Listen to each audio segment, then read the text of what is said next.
Good morning, good morning. Good morning, everybody. Good morning. All right. Okay, we're live everywhere. Live everywhere. Turn that off right there. Okay, what's going on, everybody? Good morning. Thank you very much for being here. Appreciate you guys being a part of the Sleewa Show. Monday, February 17th, 8 a.m. on the dot. We got a fun show today. We got a fun show today. We got a lot going on today. Today's a busy day. Okay? Don't distract me today. Hopefully everybody had a great weekend. NBA All-Star Weekend. Obviously, no NBA games other than the All-Star Weekend. And everyone bitching and complaining about the All-Star Weekend. I'm going to have to get people's thoughts and opinions on All-Star Weekend. I feel like everybody just is complaining about the same things every year. I'm like, guys, nothing's going to change here. No need to complain about it. All right.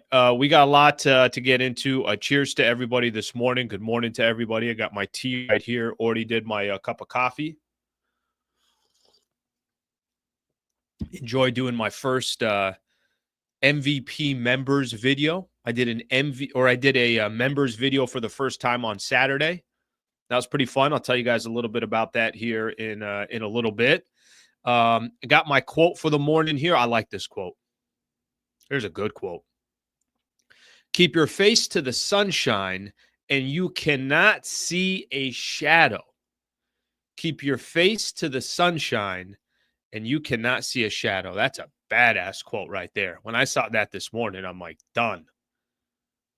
Game, set, match. That's what we're running with. All right, let's give everybody a quick rundown of the show.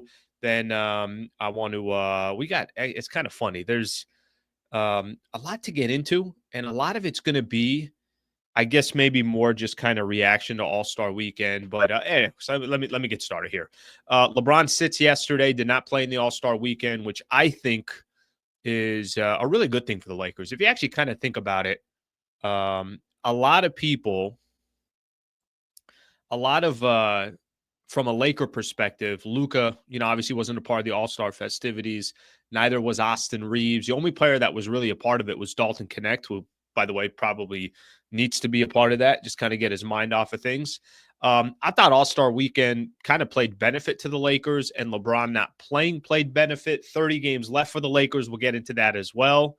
Thoughts on the All-Star Weekend? Listen, I'll give my 2 cents on what I thought of the last couple of days, and then kind of, I think most people are going to have some type of opinion or reaction to it. All good. I don't really care. I don't really have expectations for the All-Star Weekend, but it does seem like a lot of people do. So we'll give our thoughts on that. Draymond Green goes off on the new format. Love it. Love everything Draymond Green said. Not that I agree with him, but I love everything that he said. We'll get into some thoughts and reasons about that. I'm going to have a guest. I'm going to have a different type of guest on a little bit later today, about 8:30 or so. Kevin Gray Jr., there's a network that started. I think it started all on YouTube. It's called All City.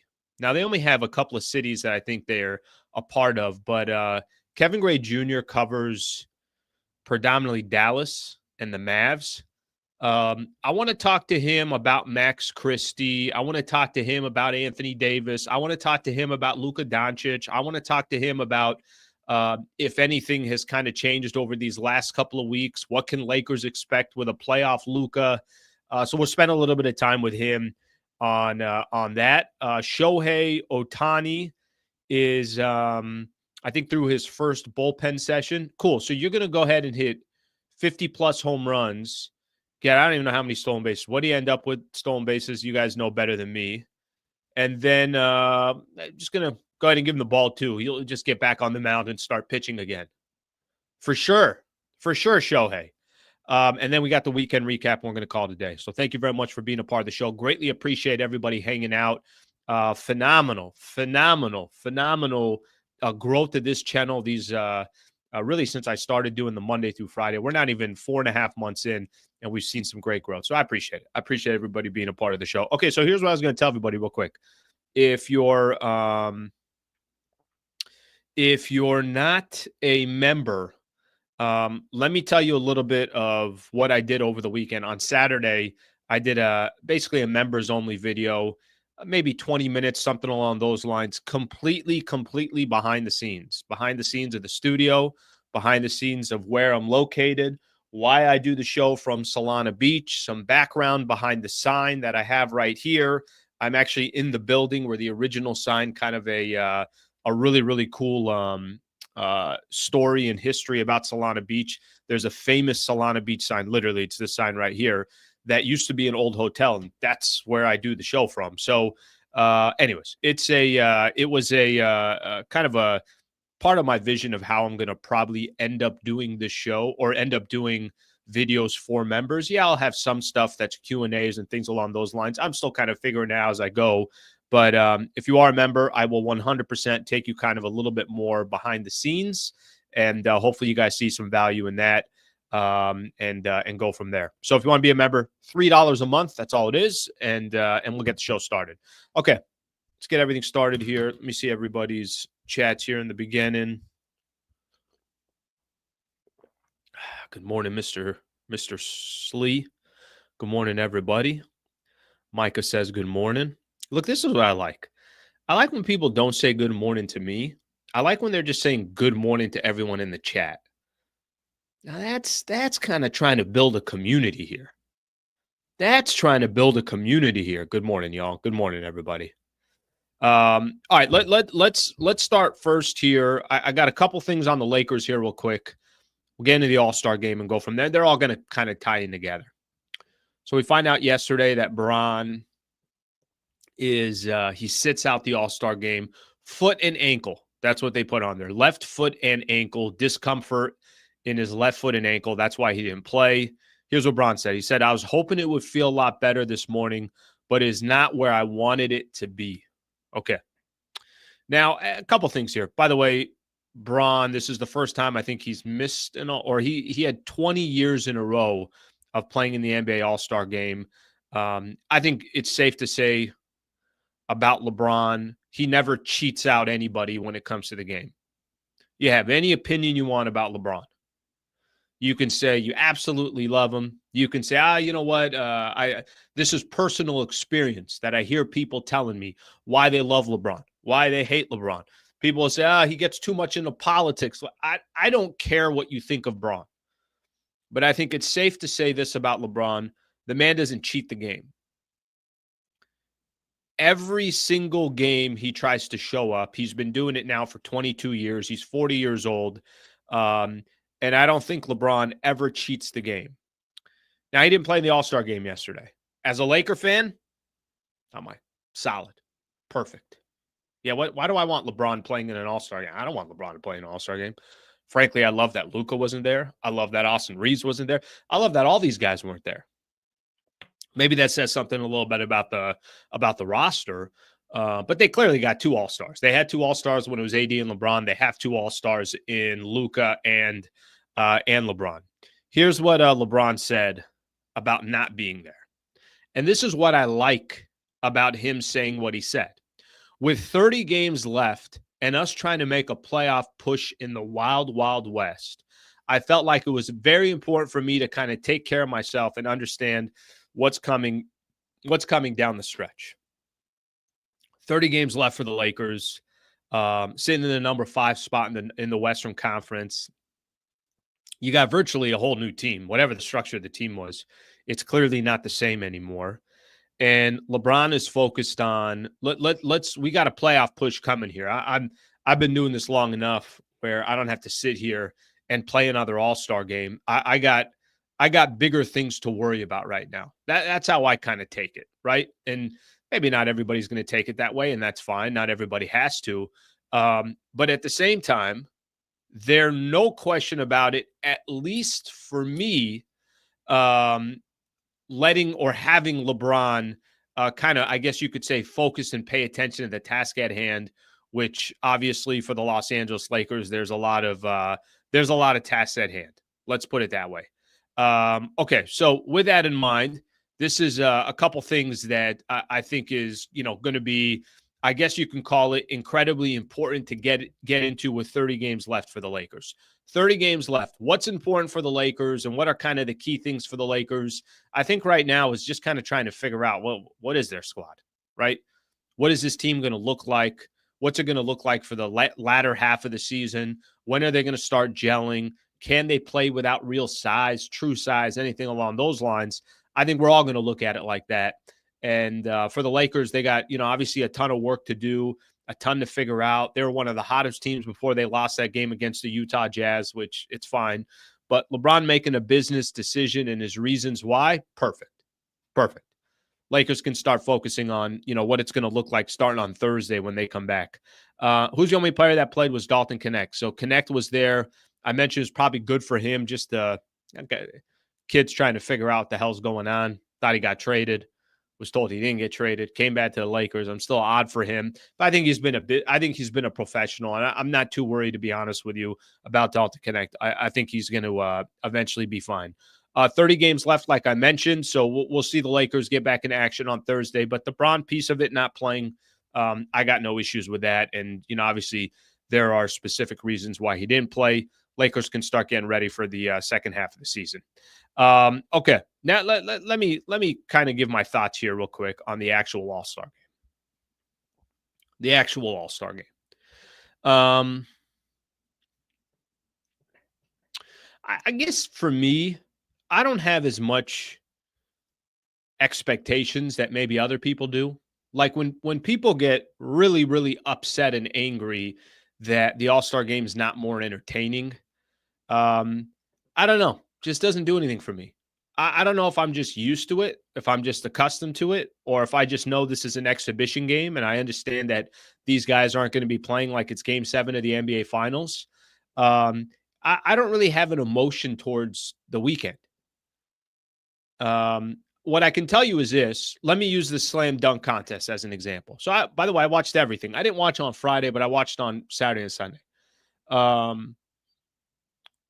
Slam dunk contest. I'm so sick of being upset at the slam dunk contest that I just don't have any emotion towards it anymore. Mac McClung won another. He just had a three-peat in the slam dunk contest. And it's not like he had to beat, Ja Morant and Anthony Edwards and some of these other players. The guy's a phenomenal, amazing dunker. I mean, he's done everything in his possible.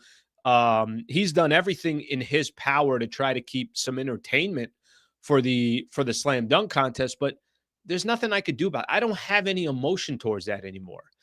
Do I wish that Giannis and Ja Morant, who both tweeted, I think, while Mac McClung was doing his thing, basically saying like, hey, maybe we want to get in on this. Okay, I'll believe it when I see it.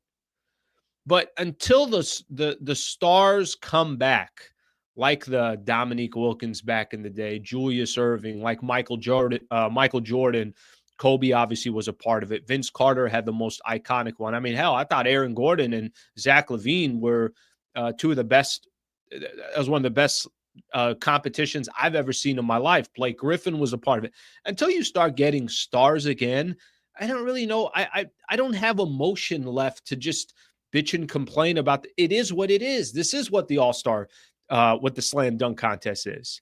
This is going to lead me into something that I want to play here of Draymond Green, but let me kind of keep going. Last night, you had the 4-team tournament. I didn't think it was awful. I think 40 points probably not enough. I like the concept of having 3 different all-star teams and then, the rising stars. Okay, I get the idea and the concept why do they belong there? No, they don't. But I understand kind of the idea and the concept of what they're trying to do. Can I find some things to complain about? Sure. Next year, maybe the kind of tournament action and too much stoppage time and stuff like that. Maybe they're going to churn some of that stuff around, but I understand what they're trying to do. They're trying something different, right? Like that's kind of the whole idea and the concept is they're just trying something different. I want to play something for everybody here because Draymond Green is making a lot of noise right now. Yeah. Draymond Green's making a lot of noise right now because he gave his opinion about what's wrong with the All-Star game, and he really, really was not a fan of inviting the rising stars, the rising some of these youngsters inside of the All-Star game. Let me play this for everybody because I think this is going to be fun to watch, and I think there's, we're all going to have our thoughts and our comments on it. But let's take a quick listen to Draymond. Draymond is basically he's giving his opinion, his thoughts on what he thinks so far, or what he thinks of the new format that the NBA is going with. Take a quick listen, and then we could react to it. Here's Draymond yesterday. Oh, man. I had to work so hard to play on Sunday night of All-Star Weekend. And because ratings are down, because the game's bad, we're bringing in rising stars. That's not a fix. I never played in the Rising Stars game. My first 2 years, I didn't touch that game. And these guys get to touch the All-Star floor on Sunday night? Like when the floor is the floor? In America, the president has Air Force One, right? Yeah. They have several of those planes. It's only Air Force One if the president's on it. That's the All-Star floor. You have the court, you have the events. It's a nice looking court. When the All-Stars are on the court, now it's the All-Star court. Those guys did not make the All-Star team. To be playing in the All-Star game and you did not make the All-Star team is absurd. All right, we'll stop it right there. That's Draymond giving his opinion. When I first heard this, I was like, oh, this is perfect. This is great. In my biz, I'm like, hey, this is something to talk about here. We got some good stuff here. So basically, to sum up what Draymond's saying that this new format is disrespecting the All-Star game, that it should be such a privilege and an honor to represent the NBA as an All-Star that you can't allow these risings. Why is Dalton Connect on the same floor as Kevin Durant, right? Why is Steph Curry on the same floor with some of these rising stars? Okay, that's what Draymond Green is saying. By the way, listen, let me tell you something. I agree with him. I think it's a great point by Draymond Green. I really genuinely do. I think he is right that how can they be sharing the same court with these unbelievable top 20 players in the league, top 24 players, whatever it is?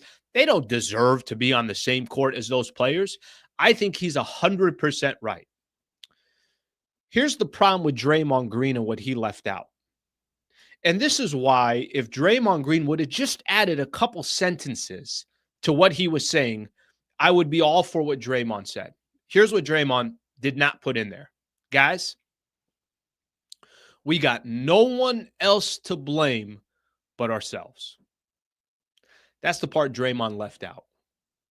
What Draymond didn't say is the reason why the NBA is desperate here, trying to find ways to have interest in the All-Star game. One of their ideas was, well, you know what? Let's break up these teams.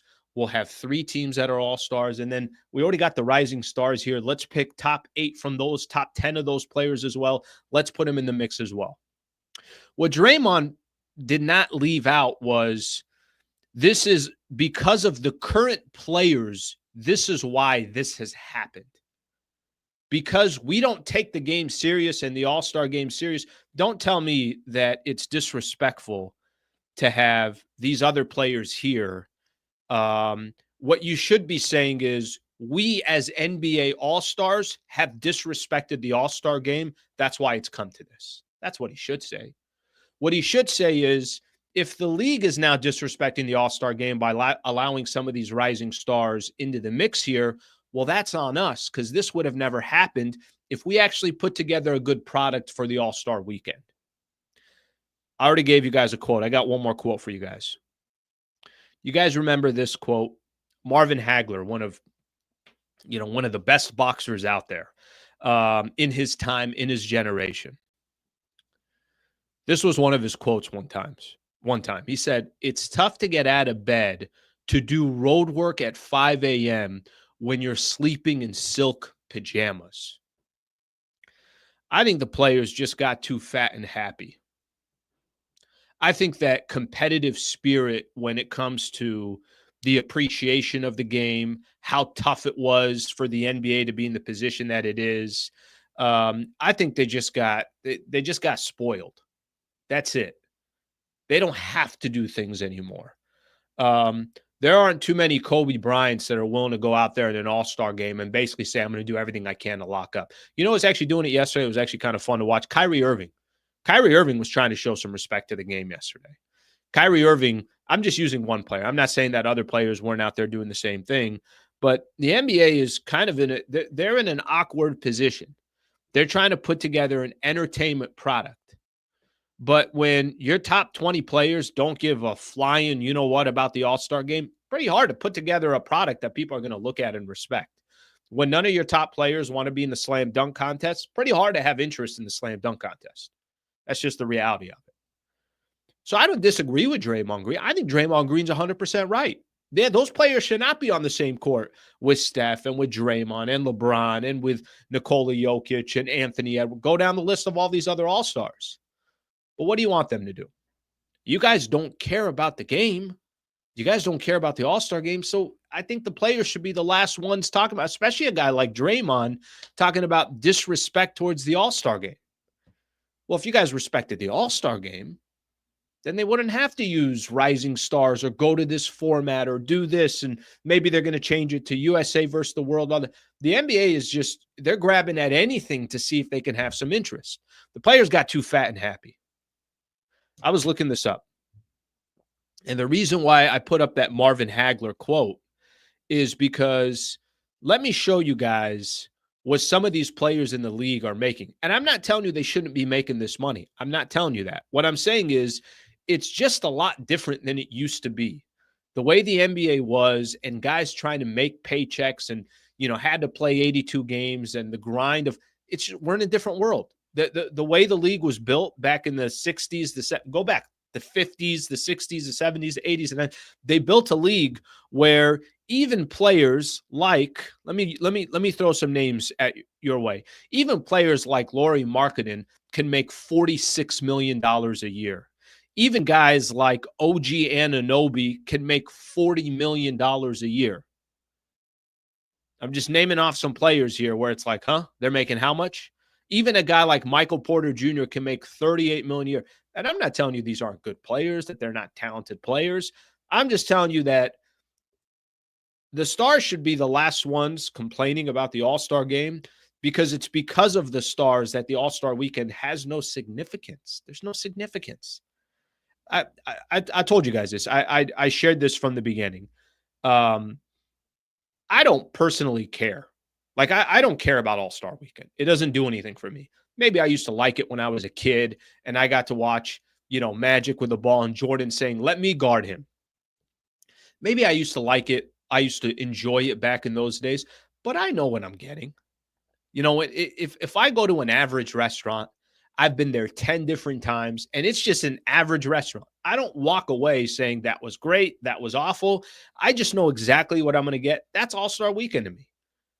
I walk into an below average to an average at best restaurant. I know what I'm going to get. I know what I'm going to get All-Star Weekend. I know exactly what I'm going to get. So that's Draymond giving his opinion on, like he said, I kind of went through all that. I want to play one more here. So Charles Barkley has a thought on what Draymond Green said. And I'm going to play this here for everybody. Let me just share my screen real quick, and then I'll get to some of your guys' comments here. Of course, Charles Barkley is going to have his thoughts, his opinion. I thought Charles Barkley was much more accurate than Draymond Green. Take a listen. Okay. I know that, there's some skeptics, even in our staff, about the format of this game. However, the only thing that's questionable is that, the young guys get to play Sunday. But in terms of play, Chuck had it said it best. You said there's a reason why this game. Kenny Smith and Charles. I'm going to disagree with Draymond a lot. You know, it's listen, we're trying to get this thing. You know, I use the analogy like when your kids mess up the house, you make them clean it up and they complain and they mess the game up. That's why we're trying kamikaze stuff out here right now. So his generation messed the game up. So don't act like he's mad that they're trying to use rookies, and we're doing every type of trick to make this weekend exciting. All right, I don't have a solution for you. I'm not trying to sit here and tell you that I have the perfect plan of what the NBA should do. But when I hear Draymond complaining about the All-Star game as if the league has disrespected the All-Star game, what are we talking about? The only people that have disrespected the All-Star game are the All-Stars. That's it. It became, it became whatever it is. And again, I want to tell, I don't care. Like I'm not watching All-Star Weekend walking away saying to myself, well, that's some bullshit. I know what it is. I know it's an exhibition game, and I know it doesn't mean anything, and I know the players don't care. So that is, obviously part of the thoughts there that come with All-Star Weekend. Let me do this here real quick. Let's start looking at a couple of these comments here, and let's keep this thing moving. I want to look at everybody's comments, get their thoughts on all this. Stop the nonsense, Slee. James knew he wasn't playing. Punk move. His era is the reason All-Star. Thank you very much for the super. Let me first say that. I really appreciate it. If you're bitching and complaining about LeBron not playing in an All-Star game, I don't know what you want me to tell you. LeBron's not the person you complain about. LeBron is in his 22nd year in the NBA. Complain about all the other All-Stars that have either dodged the All-Star game or when they're in the All-Star game, they don't care. Because I still see Bron showing up in games at Charlotte or in Detroit or in, you pick whichever place. Bron's not the person to complain about. I don't care if Bron had already decided that he wasn't going to play in the All-Star game or not. That doesn't mean anything to me. That's the last person you should be complaining about is LeBron James. I love the comment. I appreciate 100% the super. I've seen your chats in here all the time. I always encourage you, if you disagree with me, to have any comment that you want here. But to complain about LeBron is ludicrous. 22nd year in the NBA. Go complain about all the other players. Don't complain about LeBron. Tell me where LeBron hasn't showed up. Tell me where LeBron's not trying to play 82 games. Tell me a moment in LeBron's career where he's trying to dodge. LeBron comes from an old school background because he is old school. There's only certain players like Kobe, like LeBron, where they respected the game. They're like, listen, I might have one family that came out here and paid full price to come see me, and I don't care if the game is on the road, but this is the only place. This is the only place I'm playing in Toronto. This is the only time I'm playing in Toronto. Or it's the only time I'm playing in. I'm just using some of these East Coast teams because you only play them once. That one I disagree with. That one I couldn't disagree with more. I got nothing to complain about LeBron. I got a list of 100 other NBA players today that I should be complaining about. LeBron should not be on that list. That's a personal opinion here. I'll say this again. If you disagree, no problem. I love comments where, we can go a little bit back and forth on that. All right, let's see some more here. I want to see here. Let's see. The goal is a chip. What is the All-Star game going to do for them? What if they get hurt? AD, I'll tell you what the All-Star game is. And I'm only going to go another minute on this one here, and then we'll go from there. I'll tell you what the All-Star game is. The All-Star game is supposed to be for the fans. That's what it's supposed to be. An All-Star game is to basically thank fans and try to get the best players in the world for one night a year, or the best dunkers in the NBA or around the world, to just have a little bit of competition. It's for the fans. That's the idea. And that's the concept of it. And now you're basically having to incentivize different people, and you're throwing out money just to make sure that, hey, maybe they're going to be a little bit more into it, or whatever the case is. All right. Then maybe the All-Star game is, again, I don't care because I already know what the expectations are, but certainly I think a lot of people out there have their opinions on it. All right, I want to welcome in our guest here. I did mention and very excited to have him join the show. Part of All City Sports covering Dallas. We got a lot to talk about here. Kevin Gray Jr. Kevin, what's going on, brother? Thank you for coming on. Alan, I appreciate you having me on, man. How are you? I'm doing good. Yeah, I didn't know I was going to be so passionate about my All-Star rant. I by the way, I got literally I have no I don't think I have emotion towards the All-Star. I know what I'm getting. Like I don't have I was given the analogy that if you go to a restaurant 10 different times and every time you walk out of that restaurant, you're either saying, that was average or that was below. Okay, I have my expectations. How do you kind of view the All-Star game? Do you care? Do you not care? I feel like the players have told us they don't care, so then we don't care.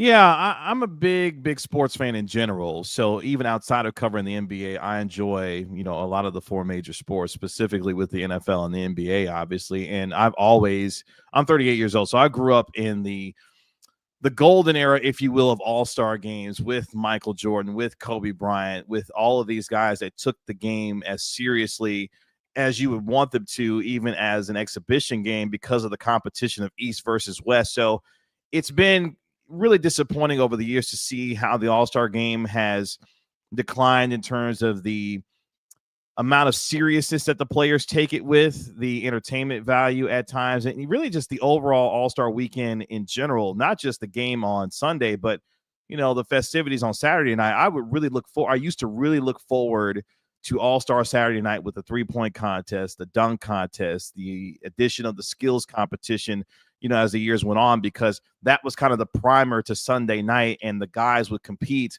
even in those competitions. I mean, better than anyone the stories of when back in the heydays when Larry Bird would walk into the locker room before a three-point competition, say, who's playing for second tonight? Like, those are the kinds of things that you miss in those heydays of All-Star games. So, yeah, but I mean, there's a lot of money in the game. I thought specifically to last night, for example, the presentation I thought was very disappointing. I mean, I got more Kevin Hart than I did get basketball last night, which I don't come to watch the All-Star game. If I want to go see Kevin Hart, I can go, pay some money to go see him, at the American Airlines Center here in Dallas if I want to, not necessarily on a 3-hour All-Star game, appearance. So there were a lot of things I thought from a presentation standpoint. I thought the format itself wasn't all that bad. I thought I introduced a little more competition. I thought Victor Wembanyama, when he got in there, really kind of up the competitive juice and edge, if you will, once he got into the game. But yeah, I think for me, the overall takeaway was that the presentation, whether it be the long breaks, the tributes in the middle of the All-Star game, including the inside the NBA tribute in the middle of the championship game, I thought was unnecessary at that particular moment. Could have done it after the game, maybe, but not during the middle of the All-Star championship game. Just a quick introduction here. So Kevin Gray, as I mentioned, Kevin Gray Jr. is part of the All City Network, which is a network that's in a few different markets right now, Dallas being one of them. So I brought him on because I really wanted to talk a little bit about a couple former Lakers, obviously Luka now as a Los Angeles Laker. Before I do that, Kevin, just real quick, because we spent a little bit of time on it, on the Draymond comments of saying that basically it's disrespectful to have these rising stars that are a part of it as well. Do you have any opinion or thoughts on what he said? I think for the most part, he's correct. But one of the things I've tried to think about it with introducing the rising stars to it is that if we're talking about the NBA All-Star Weekend as a celebration of the game itself, not just the stars of yesteryear and the stars of today, but also, in some ways, the stars of the future as well, and having the rising stars be a part of the weekend with their own separate game, I think is a great way to do that. Now, introducing them as part of the actual All-Star game on Sunday, I don't think is necessarily the right direction to go in, especially when there were so many terrific players who did not make the All-Star team that could have been participating in this weekend. If you had an All-Star quote-unquote snub team, okay, maybe, but that also is kind of a backhand compliment, I guess. Like, you were good enough to be an All-Star, but you're not good enough, so we'll put you on the all not good enough team to try to see if you could beat the good enough players. Like, it doesn't make, like, the optics to me is a little weird, I would think. Or you can expand it, and if you want to go 4 teams, Sure. Maybe you just have more all-stars. So guys like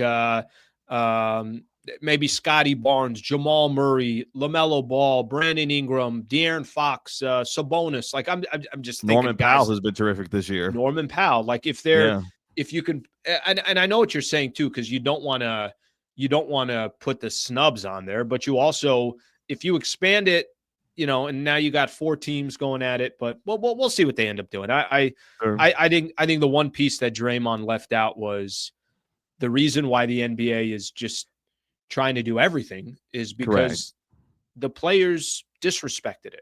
So if the All-Stars disrespected the All-Star game, the last thing I want to hear is that the NBA is disrespecting the All-Star game. The NBA is trying to do anything they can to keep the game interesting. Okay, so man, I got exactly where I want to start. Now, I don't think you know where I want to go with this, but I can't tell you how much Laker fans loved the development of Max Christie.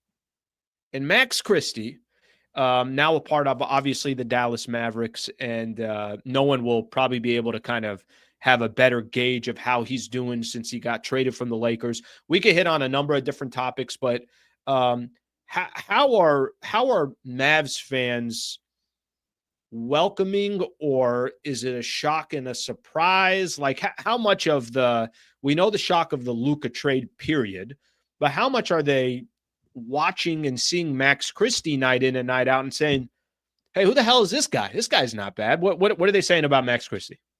Yeah, I mean, a couple of things. I mean, the organization itself did not think that Max Christie was as good as he's been so far in the first 6 games. I mean, he's averaging over 17 points per game. He started a couple of games as well. But the maturity and poise of the now 22-year-old that he's come in and played with has been extremely impressive. He handled himself well during the initial press conference, the introductory press conference. It really gave us a window into the kind of player and person that he is, and he has kind of taken all this in stride and has stepped onto the floor and played a crucial role in this team, winning 4 out of their last 5 games going into the break. So, and for fans, he has turned into very quickly a fan favorite for a lot of Mavs fans here because, again, to step into a very difficult situation but produce immediately the way that he has and the opportunities that he's got has helped Mavericks fans. They will never obviously completely move on from what happened with this trade. Sure.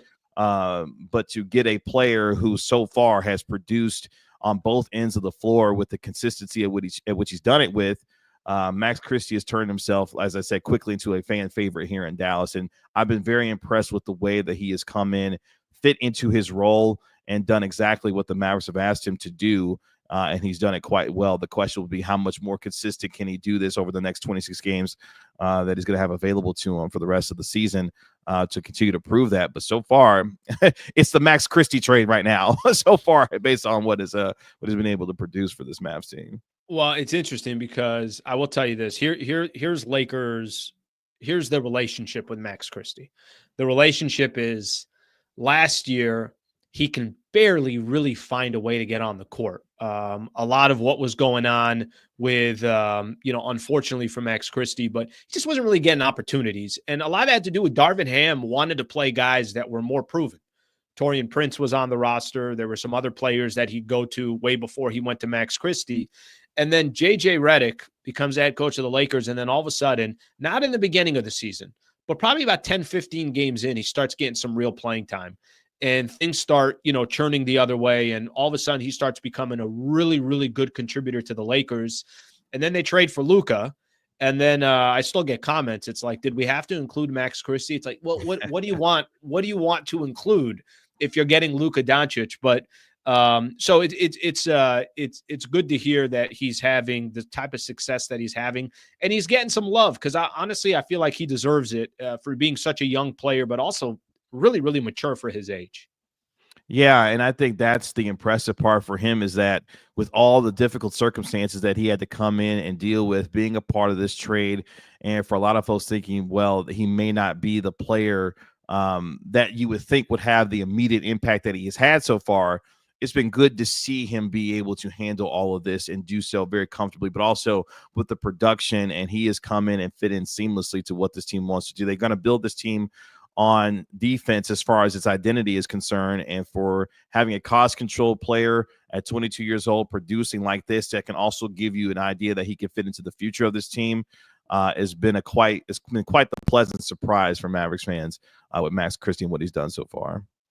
Yeah, I'm just saying, like, if you guys wanted Dalton Connect instead, we're very happy to take Christie back. You know, it's funny you say that, because that was one of the many comments I've had about this trade, is that, you know, I thought if you're going to move on from Luka Doncic, okay, fine, you made the decision. Yeah. You got to extract as much from the Lakers as you can in order to get this generational superstar. And look, both those first-round picks that you had, Dalton Connect, Max Christie, yeah, send all that to Dallas.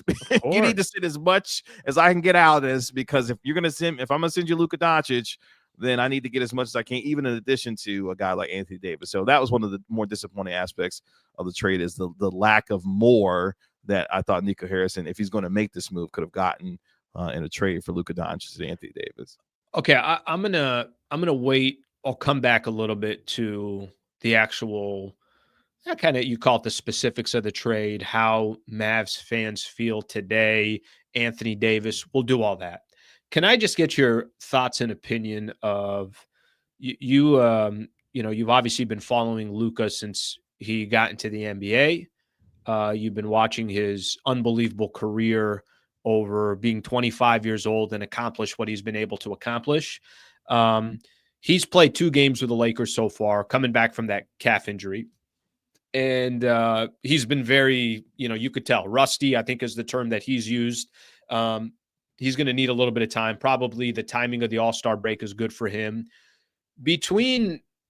Let's just say we're in mid-March, a month from now, and Luka's back and he's healthy and he's not worried about that. No restriction in minutes and everything else. What kind of Luka do you feel like the Lakers are going to get when he is the Luka Doncic that you're accustomed to seeing when he was in Dallas? A walking triple-double every night. I mean, you know, there will always be questions about him on the defensive end, and that's warranted. But I think people forget that last year Luka was a top 10 steals guy in the league. So you can't be not giving any kind of effort on defense to be top 10, you know, in steals. So there's some defensive effort that he puts forward, and he will continue to do that as time goes on. But I mean, offensively, he's a juggernaut. He can make every pass in the book. He's a 3-level scorer. He's a guy that's going to get to the basket. He's going to do everything. He's become a terrific 3-point shooter last year, shot a career high in terms of percentage from the 3-point line, over 38% from 3. I mean, he has no holes in his game offensively, and he will make everyone on the floor better because he's there. I mean, if you're going to be a guy that's going to get open looks, there's no better player to play with than Luka Doncic. He generates open threes better than anyone in the history of this league. So guys are going to thrive off of him. LeBron is going to have some pressure taken off of him. Austin Reeves, Rui Hachimura. Hell, you saw Jackson Hayes in the first game. You know, the first pass that Lucas makes is a lob, you know, to Jackson Hayes for a dunk. I mean, Jackson Hayes isn't even going to, you know, eat off of what Luka Doncic does. So you're literally on. And now that's what makes this trade so difficult. Like last year, less than a year ago, we were talking about Luka Doncic as arguably the best player in the league. You could throw Giannis and obviously Jokic in there. But we were talking about a guy that last year had a season that we had never seen before, a 34-9-9 year, the most points, rebounds, and assists combined since the merger. I mean, there any number, and won the scoring title last year. I mean, any numbers that you want to throw out there, Luka accomplished those things. And by the way, led his team to the NBA Finals. So when he's right, we're talking about arguably the best player in the world. Again, Jokic and Giannis are right there, but that's how terrific of a talent he is. And when he is right, there's no one arguably better than him in the league. So as LeBron Pelinka said, y'all got a gift. Y'all got an amazing gift in the player that Luka Doncic could be, especially when he's healthy. All right, I'm going to come back to that gift in a second. I think, you know, one of the things that the Lakers clearly don't have is they don't have those. He'll do everything he can with Jackson Hayes. Alex Len's not going to be that, you know, that player they're rolling off. Maybe Lakers decide they're going to go small in a lot of these games, and they're going to use DFS, Dorian Finney-Smith, and LeBron and some of these to play some of the other big men on the other squad. But how important do you think it is once the Lakers get past this year? Because listen, I think if we want to be realistic, they just thought, let's get Luka. We'll figure everything else out later.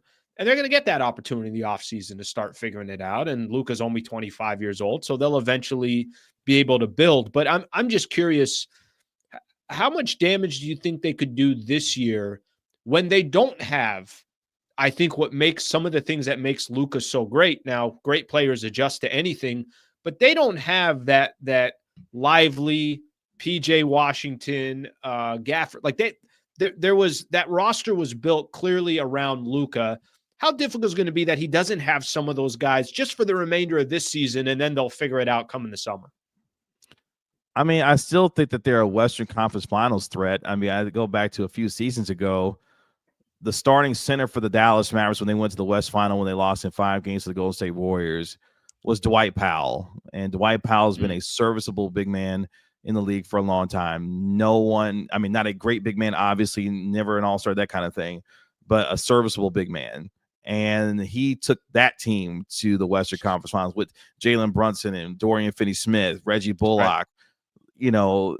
And if he could take that team to a Western Conference Final, I mean, he's doing okay with the pieces around him in Los Angeles. So, I mean, just having him on this team makes him a legitimate playoff threat because of what he has done in the past, but most importantly, what he most recently done and helping the Mavericks go to the NBA Finals. And then you add LeBron James, Austin Reeves, then you got Rui Hachimura. You'll see what you can get from Jackson Hayes, Dorian Finney-Smith, who's had experience, had been there, done that before. So this is a team, if they're able to put it together over the post All-Star break, they got a legit chance to make it, second round Western Conference Finals because Luka is that good. He raises the ceiling for the Lakers that much and can do so that quickly if they get it to gel in a short amount of time here.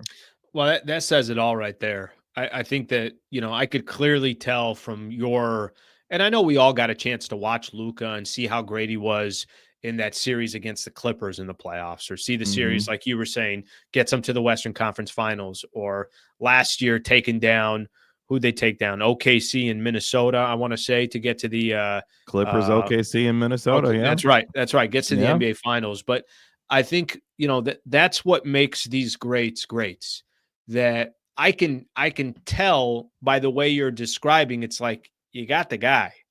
Everything else that you got one of the most dangerous weapons in the league. And just because you have that person, there shouldn't be a surprise if they got to the Western Conference Finals, or what the hell, maybe things went their way and they got to the NBA Finals.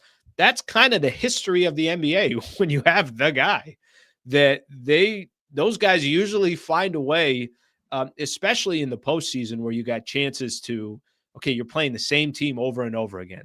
They get more and more film on who they're going up against. The game does slow down, that there's, obviously competitive advantages. And one of the greatest to ever do that was LeBron on the other side. It has been now, what has it been? A couple of weeks or so, maybe 2.5 weeks. How are things today in Dallas and around the Mavs from when you had the shock of, oh my gosh, I can't believe this just happened. Can you give me the vibe today, and if it's changed at all, or how it's changed at all? Yeah, I mean, it's been 16 days since the trade took place, and the emotions and the feelings are as raw now as they were when the trade happened, 2 weeks ago. Mavericks fans feel like they had a generational superstar ripped from them in the middle of the night without warning, and have not been able to really process the fact that 77 will no longer be a member of the Mavericks. I mean, you got to think about the fact that the Mavericks had Dirk Nowitzki for 21 years, played all 21 years of his career in Dallas. It's very difficult in sports to have a natural bridge for one superstar to the next, and for that superstar that comes after the first one to be better than the one that preceded him. And that's exactly what the Mavericks had. Dirk Nowitzki even said it himself. He's like, yeah, Luka was better than me, even at the stage of the career that he was at, when I was playing. So that just gives you an idea of how much Dirk loves and respects him. I mean, you saw Dirk was there when Luka made his debut in Los Angeles, last week. That is how much he loves, Luka Doncic. I say that because, Dirk and Luka had a bridge year together. They played together for a year. So not only do you have the bridge from one superstar to the next, but it's even rare when the superstars actually get to play together before the one that precedes them, moves on. So Mavericks fans were prepared for another 15 years of Luka Doncic in a Maverick uniform, and it felt like it was just at the very beginning. And to have that ripped away from them, and I call it the social contract that they had between player and fan base, be torn apart by an organization that really has just not handled this at all. And that's been the other part too, in terms of how the feelings continue to be very raw for Mavericks fans, is that the front office here in Dallas has not handled this particularly well at all, whether it be GM Nico Harrison, whether it be Mavericks Governor Patrick Dumont. The comments that they've made in the wake of the trade has done nothing but anger fans even more, because it doesn't feel like they have an understanding of exactly what just happened here. And if they think they do, they have not conveyed that at all very well to Mavericks fans, who have not really felt this way about the organization in quite some time. Yeah, I'm an outsider watching right now. Granted, the team that Luka ended up with is the team that I cover and I grew up watching as a kid. And but I think it seems like it's completely a head scratcher when it first happened. All-Star Weekend, I found myself, driving around, and Sirius XM, I got the NBA channel on, and of course that every interview that they have, every person that they're talking to, they bring up the Luka trade, right? Luka and AD trade. And I couldn't really find one person that truly understood. Oscar Robertson, I think, said something that was a little interesting, where he just said that if Dallas is healthy, then that's going to be a really, really tough team to contend with.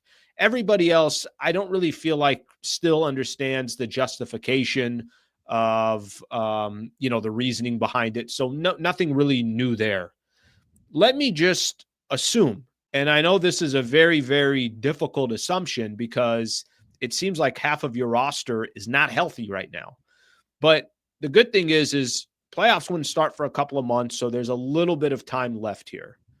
Let's assume Gafford, Lively, AD, the rest of some of these other role players. Let's say by the time the first playoff game starts and they get a little bit of a runway before the playoffs start, what is that team when it's fully healthy? It's one of the best defensive teams in the league. I mean, you look at the first half that the Mavericks played against the Rockets in Anthony Davis's debut. That is one of the more dominant defensive performances I've seen from this team in a long time. I mean, PJ Washington was getting after it. Daniel Gafford, obviously Anthony Davis setting the tone in the middle. Alfred Sengun wanted no parts of Anthony Davis in that first half because of the deterrent that he was at the rim. And the Mavericks that day, even with Anthony Davis getting hurt, they set a team record with 18 blocks in that game. And the length and the size and the versatility and athleticism that the Mavericks can have with all three of those guys, specifically Davis, Gafford, and Lively, and then on the perimeter with guys like PJ Washington, and when Caleb Martin comes back and others, this team defensively is going to be tough to contend with because they have so much length and size that they can present out there. And with AD playing at the 4 where he wants to play alongside Gafford, and Lively, it just makes him that much more versatile. So if they can get healthy and have a little bit of a runway to get themselves some rhythm going into the postseason, if they get there, we're talking about one of the best defensive teams in the league. It's going to be hard for teams to score points against him. Now, offensively, they're asking Kyrie Irving at 32 years old, 14 years in the league, who's been playing, 40 minutes every night over the last 5 games to carry this team offensively. And he saw against Golden State how he was able to do that with the 42 points, that he did. So it's going to be a lot to ask of Kyrie at this stage. From an offensive standpoint, because he's got to be the primary scorer and creator as well. But if he can hold up and do that, this team can be extremely scary given the defense that they are going to play again if they can get healthy, which is a major, major question of the final 26 games of the season for them. Yeah, you're asking for everything to go perfect, and that doesn't typically happen in sports. And I think for Dallas, there's such a magnifying glass on them because of everything that went down over the last 2.5 weeks or so.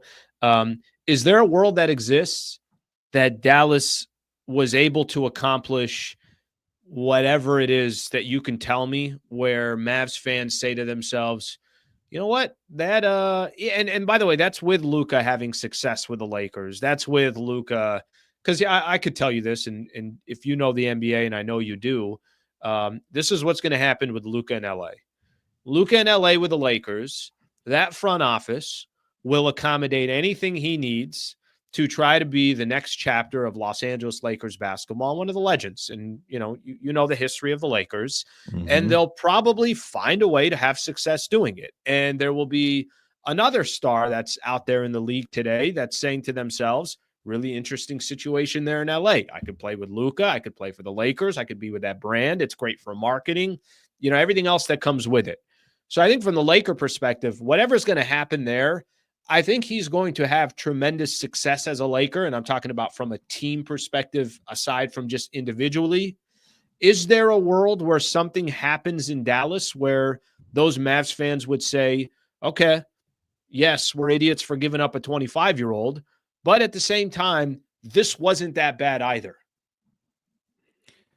Anthony Davis would have to win 3 straight titles, 3 straight MVPs, 3 straight Defensive Player of the Years. Oh man, it has to be something we've never seen before to even think about justifying the trade that was made, because what Nico Harrison traded away was 10 to 12 years of runway with a superstar that did not want to leave, did not ask out, and by all accounts wanted to be in Dallas for a shorter window with a player who will be 32 years old next month, who has had an injury history throughout the course of his career. And on top of that, you've got that 32-year-old in Anthony Davis, soon to be. You got a 32-year-old in Kyrie Irving. And, oh, by the way, Klay Thompson just turned 35 as well. So the amount of runway that you have cut off based off of what you feel like in terms of defense winning championships, I don't think a title would justify at all. Multiple titles would even justify what the Mavericks have done in this trade. That is how much this city and this fan base loved Luka Doncic, because the one title that Dirk Nowitzki earned in the 21 years here in Dallas means more to Mavericks fans than anything he could have ever done, because they saw the highs and the lows of him having to go through what he went through to win a title.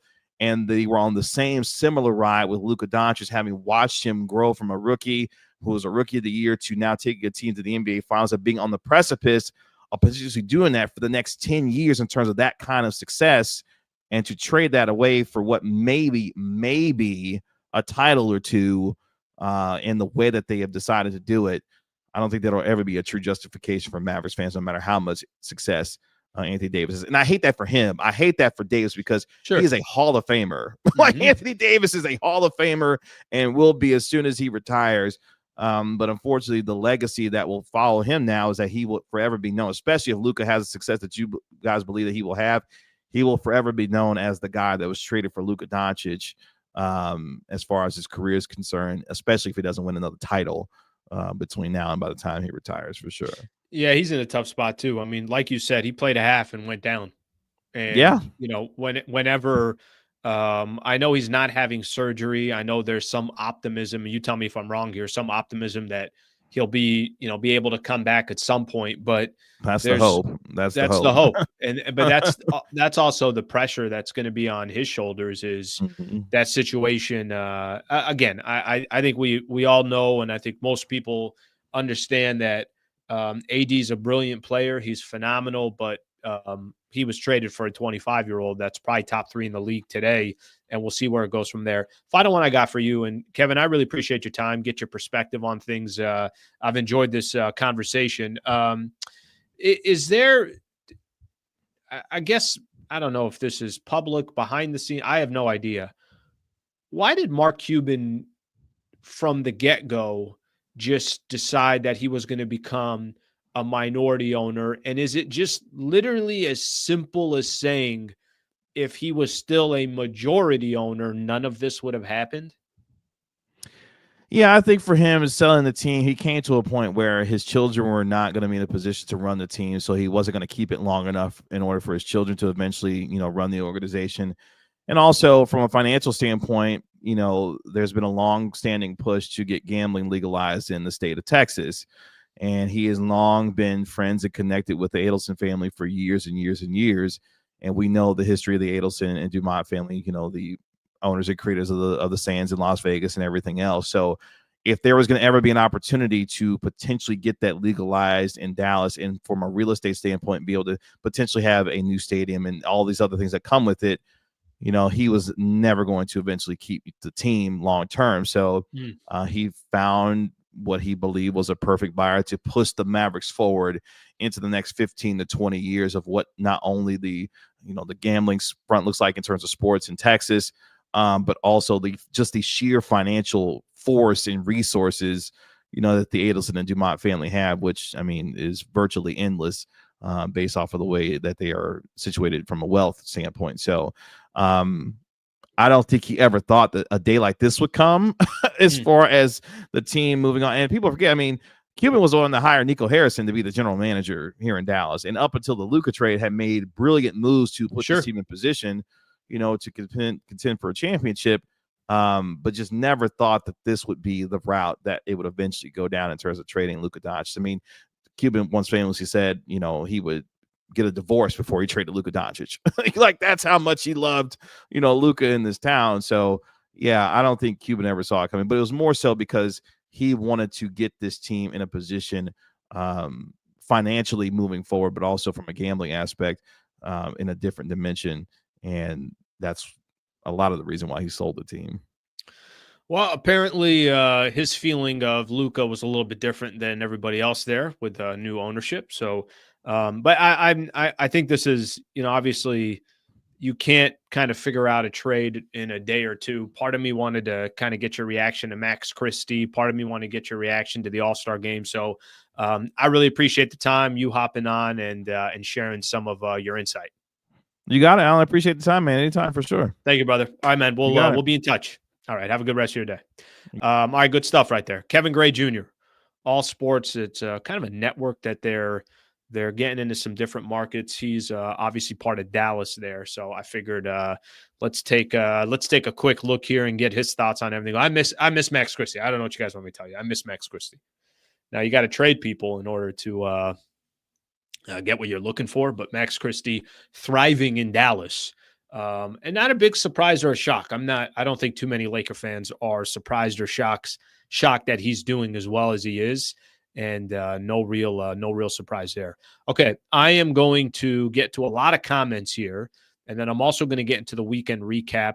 Before I do so, I do want to give a shout out here to our official partner of the Sliwa Show, of the channel. I mentioned this before, my personal relationship with Brad Wallace and the Wallace firm, injury attorney.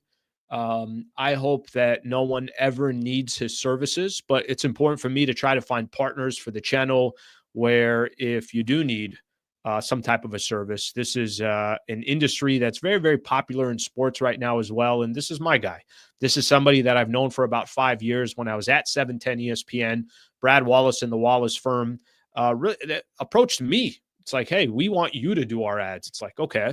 So I was doing a lot of things with them within my show, within the Lakers radio broadcast. And then here I am now 100% on YouTube, and Brad Wallace and the Wallace firm, they're like, we're coming too, Slee. We're coming too. I really appreciate it. If you are someone was in a serious injury, you should reach out to Brad Wallace. Let him walk you and your family through your legal process, all the options that are there. It's got to be one of the most intimidating, daunting processes. You got to let an expert help you. And like I mentioned, Brad Wallace and the Wallace firm, certainly an expert. He can help anybody in the state of California. So I'm going to say it again. An injury, wrongful death cases, whatever the case is, I can make a personal introduction to Brad Wallace and the Wallace firm, or just go to the URL, wallacewins.com/Sliwa, wallacewins.com/Sliwa, get a free consultation. And like I said, I hope you guys never need him, but this is part of life. And sometimes you're in a predicament or a situation. I got somebody that can help you if you're ever in that predicament. All right. Shout out to Brad Wallace and the Wallace firm. All right. Let's start looking at some of the comments here.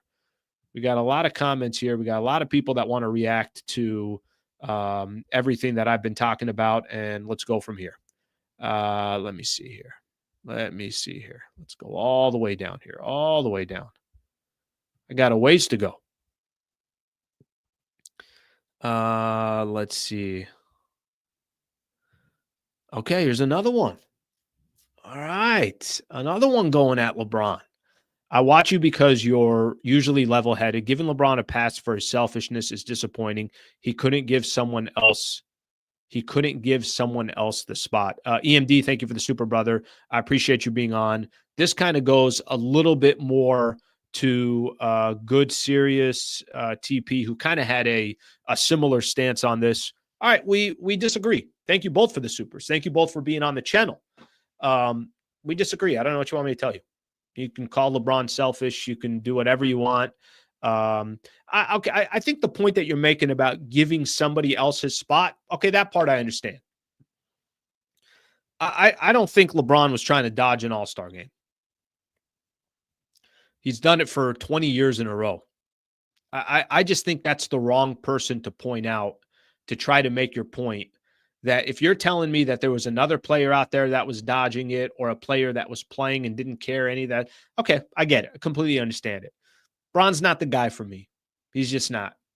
I don't bitch and complain about LeBron when it comes to his effort in the league, how he respects the game, how he'll play in games where it's a game in the middle of December on the road.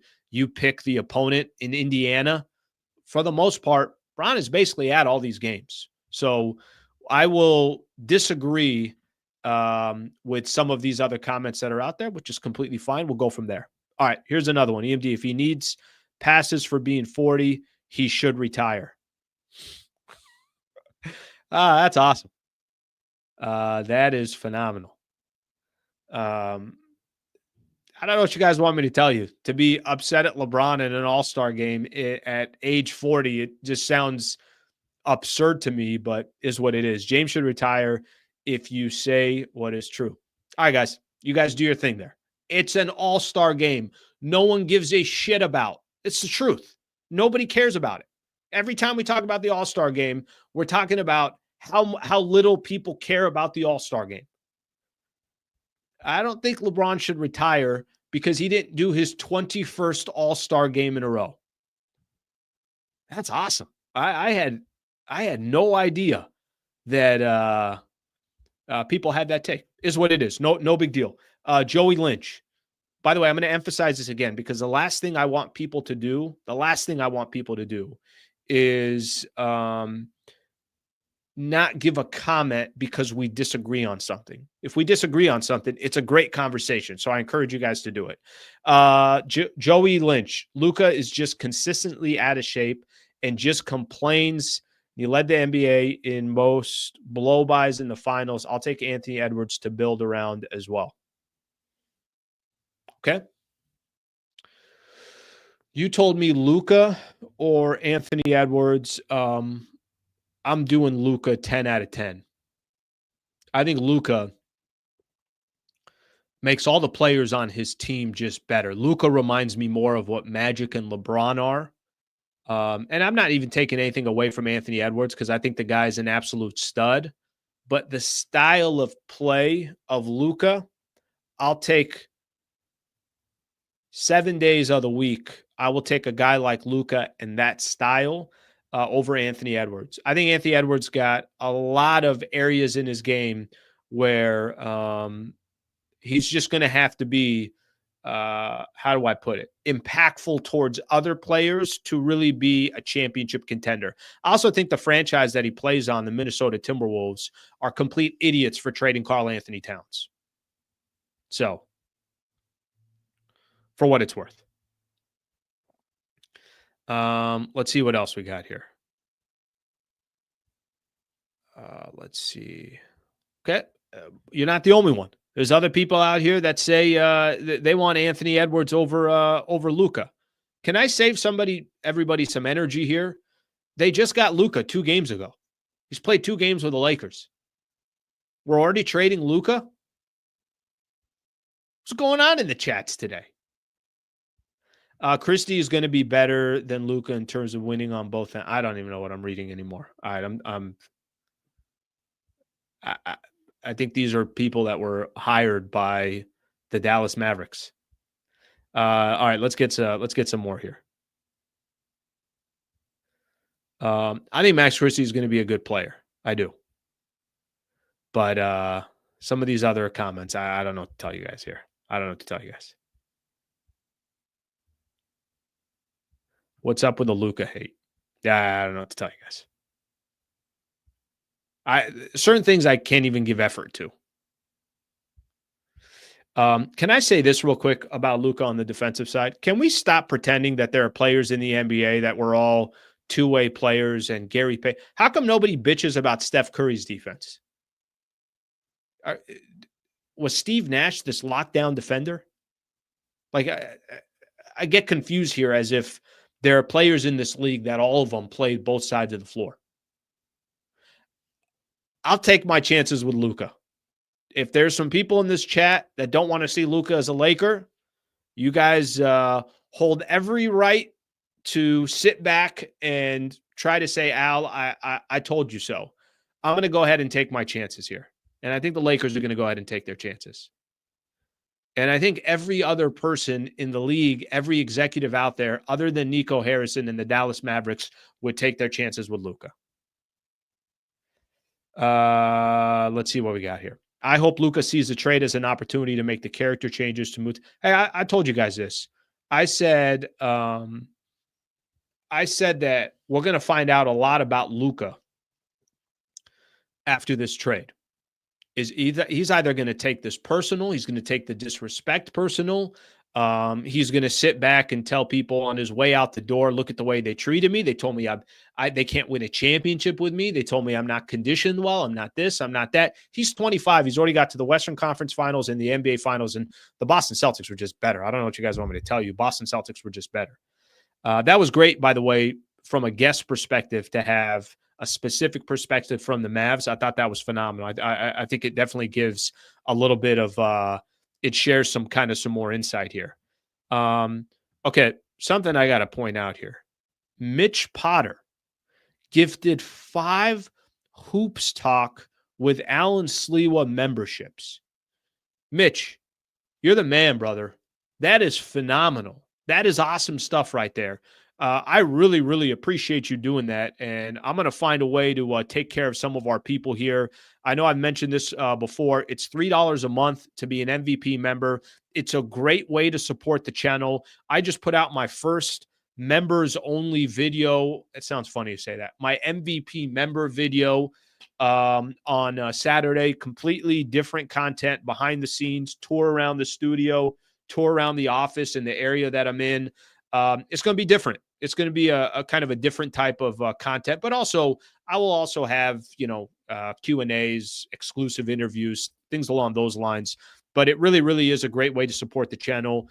And if you guys want to be a member, an MVP member, I greatly appreciate it. No matter what, I'm going to try to give you guys, obviously everything that you're looking for either way, but it is definitely a great way to support the channel. With that being said, I got to find here.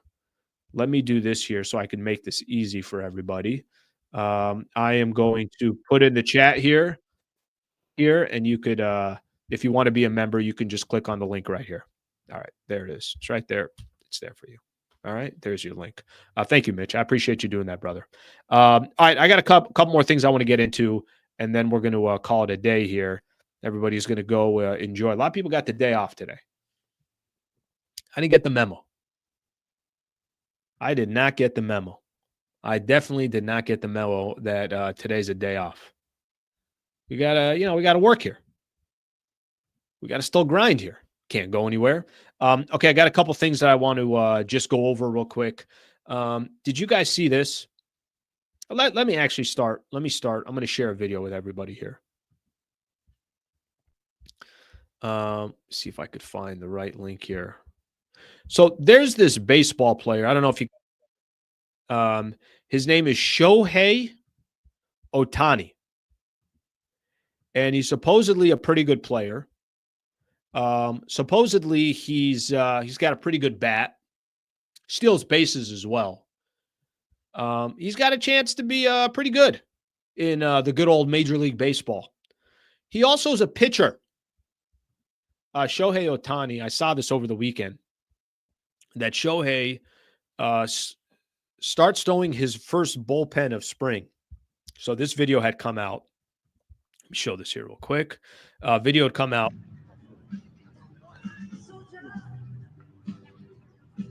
Yeah, he oh, cool. So you pitch as well. Okay. No, that makes sense. That makes sense. So you're basically one of the greatest bats that we've ever seen in our lives. And on top of that, you also are a pitcher. Okay. One of the top pitchers in Major League Baseball. I don't know what the hell to tell everybody, but yeah, that's pretty impressive. With that in mind, Shohei Ohtani, was reading an article over the weekend. Obviously, I showed the video.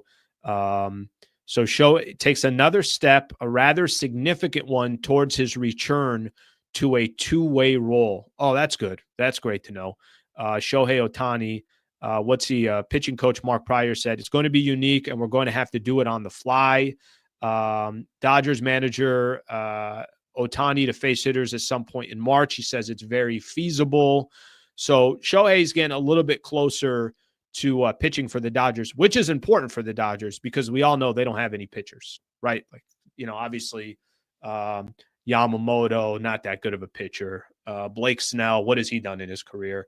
Tyler Glass now, I mean, that guy, I don't even want to talk about how bad he's been. They got some other guys that are coming back. I don't know if you heard of Dustin May and Tony Gonsolin, and Clayton Kershaw is going to also be pitching. So they're really struggling with pitch. Oh, there's also a guy, Roki Sasaki, who decided to basically make no money and join the Dodgers by coming to the States and not picking any other team. He went to the Dodgers because they need pitching. So adding Shohei to that mix, it sounds like really important for the Dodgers to try to get another pitcher. That team is they're a video game. They're literally a complete video game. So I don't know what to tell you guys here, but to see him getting ready to start again in pitching, and there'll be a little bit. I think once he comes back, is he going to have the same numbers with his bat as he did last year? Probably not, but it doesn't really matter. They're going to use Shohei any way that they need to, and obviously. Seeing that great of a bat and a baseball player also be able to pitch and be as good as he is as a pitcher, I don't know what to tell you guys. Like, I know people try to make the comparisons to Babe Ruth and everything else. Shohei that's one of one. That is one of one. You look at it in any other sport, it would be the equivalent of Patrick Mahomes, that right after he goes and drives the offense down for an 80-yard drive, and he rushes for 35 yards in that drive, and then throws a 40-yard touchdown pass. Right after that, he goes and plays free safety and is the best player on the defensive side as well. There's just no comp. There's nothing even remotely close to a comp. So I don't know what to tell everybody. All right, let's see what else we got here. Shohei works out every day, eats a clean diet, deadlifts 600 pounds, benches 400, is always in amazing shape and looks great. Works on his skills. Luka is just obese and never in shape. Am I missing something on Luka getting strays today? What am I missing here? He's played 2 games as a Laker. 2.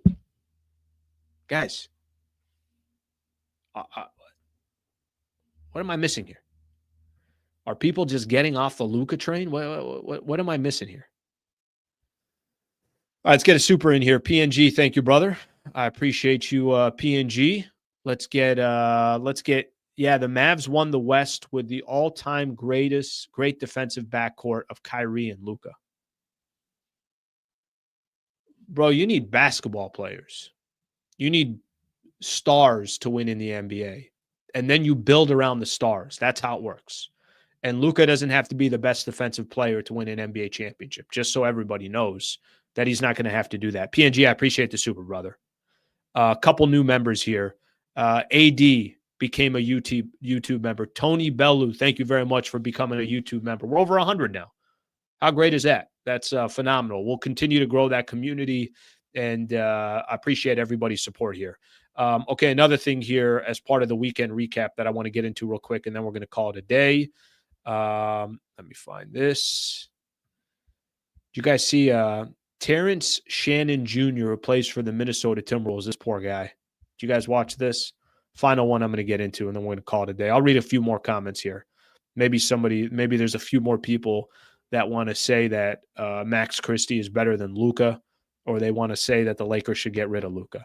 Guys, you can say Luka needs to be in better shape, but I don't know what's going on here. Okay, so this poor guy, Terrence Shannon Jr., used to play for the Illini, Illinois, and was getting his jersey retired. Kind of, they had like a ceremony for him. It will hang from the ceiling of State Farm Center.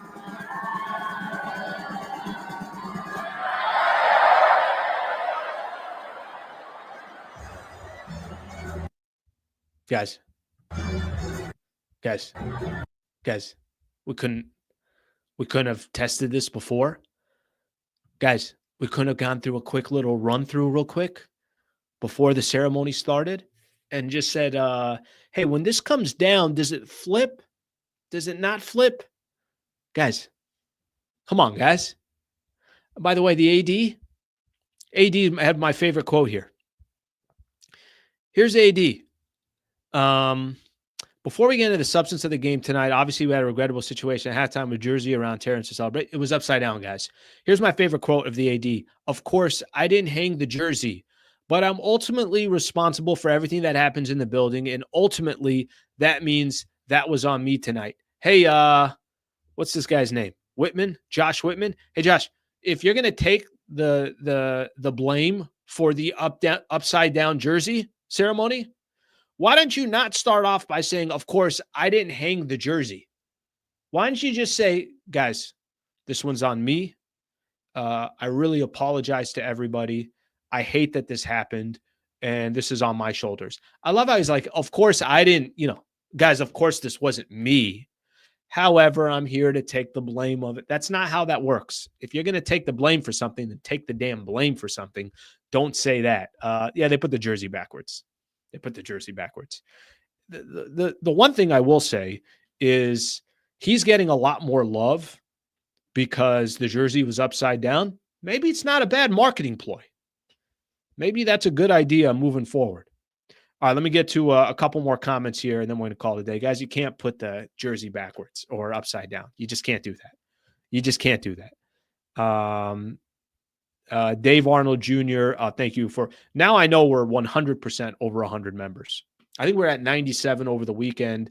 Mitch was nice enough to gift 5 of these. Thank you very much. You got 3 others that came in, so I appreciate everybody, guys. I really do appreciate it. Okay, a couple more. We're going to call it a day. I live in Minnesota, and for Terrence Shannon Jr., there's talk about the Wolves equipment staff. We're going to hang his jersey upside down in his locker. This poor guy. Guy had nothing to do with it. This guy had nothing to do with it. Yeah, by the way, this is the final one. Let me say this real quick, and let me give everybody a really, really good idea of just how incredible, amazing player that Luka is and Luka will be. If you're just joining the chat now, I had Kevin Gray Jr. on earlier in the show. And this is somebody that's been covering the Dallas Mavericks, covers all Dallas sports, but somebody who's been covering the Dallas Mavericks. And when I said, what are the Lakers getting with Luka? And he kind of had one of those like chuckles, like, what are you getting with Luka? Let me tell you exactly what you're getting with Luka. And then he went on this, and this is somebody that's in Dallas, that's a Mavs fan, that is heartbroken and will be heartbroken that the Mavs don't have Luka Doncic. Let me please help any Laker fan out there that is having a difficult time comprehending that Luka's a Laker and for some reason you want to see somebody else here. Give this man a couple of months. to see what he is this year, and then also give this man a couple of years to see what he is as a Los Angeles Laker. Guys, save your energy. The Lakers got one of the best players in the league that's 25 years old, and they are going to build around him, and he will eventually be in a position where what he did with the Mavs of taking them to the NBA Finals, he's going to have that opportunity with the Lakers. So, some of the comments today, I don't know if I fully understood. I don't think I fully understood them. But it doesn't matter because I want people to have their own opinion. I want them to have their own thoughts. And if that's how people feel, then that's how they feel. I think we're done for the day. Quick shout out here. You know, I mentioned this. Weekend recap is presented by the Wallace firm. Like I've said in the past, if you need legal help for a serious injury, the Wallace firm are proven trial lawyers. Go to wallacewins.com/Sliwa to learn more.